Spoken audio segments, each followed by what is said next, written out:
बार की बात है, एक छोटे से गांव में एक बुद्धिमान व्यक्ति रहता था।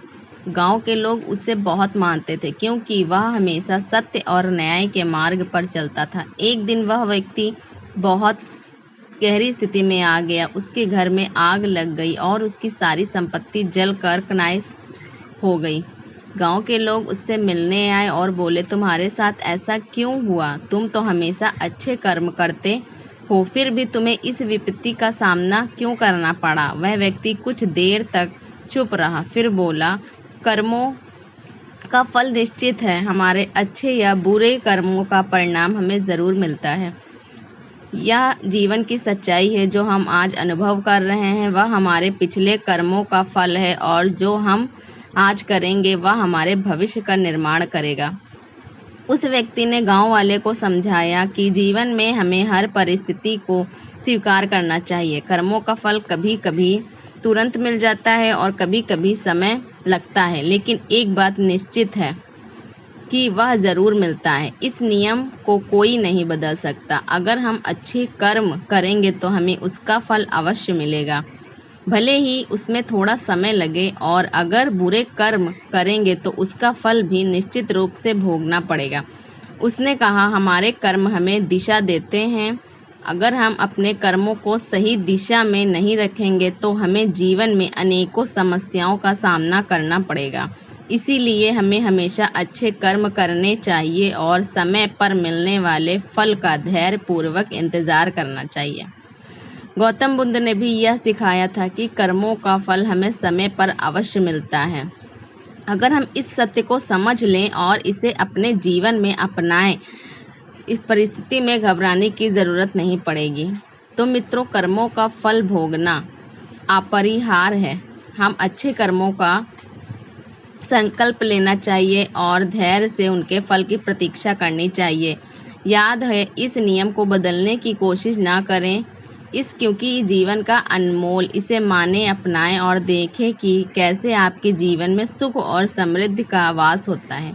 अब चलिए एक और कहानी पर नज़र डालते हैं जो हमें बताती है कि सच्ची समृद्धि का अर्थ केवल भौतिक धन नहीं बल्कि हमारे अंदर की अच्छाई और दया में है। एक बार की बात है, गौतम बुद्ध अपने शिष्यों के साथ एक गांव में ठहरे हुए थे। उस गांव में एक बहुत धनी व्यक्ति रहता था जिसे अपने धन पर बहुत गर्व था।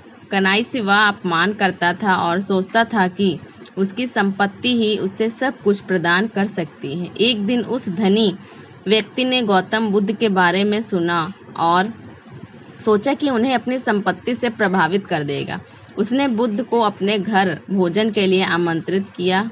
बुद्ध विनम्रता से उसका निमंत्रण स्वीकार किया और अपने कुछ शिष्यों के साथ उसके घर पहुंचे। धनी व्यक्ति ने अपने घर को बहुत ही भव्य तरीके से सजाया और बहुत सारे पकवान बनाए। उसने सोचा कि बुद्ध इन सभी चीज़ों को देखकर उसकी प्रशंसा करेंगे, कनाइस और उसकी संपत्ति की सराहना करेंगे।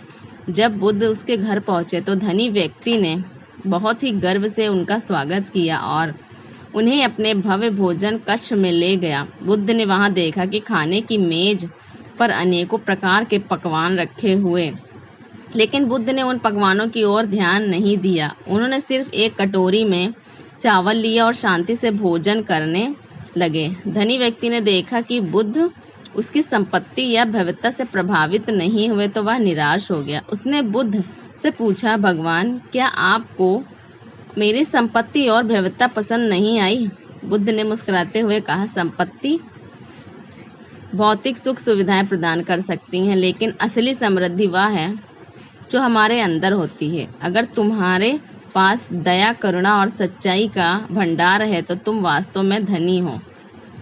भौतिक संपत्ति कभी भी सच्ची खुशी और शांति नहीं दे सकती। वह केवल बाहरी चीजें हैं जो समय के साथ खत्म हो जाती हैं। बुद्ध की यह बात सुनकर धनी व्यक्ति गहरे विचारों में पड़ गया। उसने महसूस किया कि वह अपने जीवन में सच्ची समृद्धि से वंचित था। उसने अपने धन उपयोग केवल अपने लिए किया था, लेकिन अब उससे समझ आया कि असली समृद्धि दूसरों की सेवा और उनकी मदद करने में है। उस दिन से वह धनी व्यक्ति बदल गया।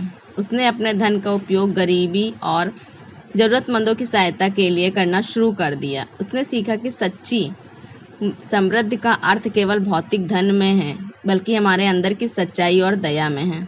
मित्रों, यह कहानी हमें सिखाती है कि भौतिक संपत्ति से अधिक महत्वपूर्ण हमारे आचरण और हमारी मानसिकता होती है। असली समृद्धि वह है जो हम अपने अंदर विकसित करते हैं। दया, करुणा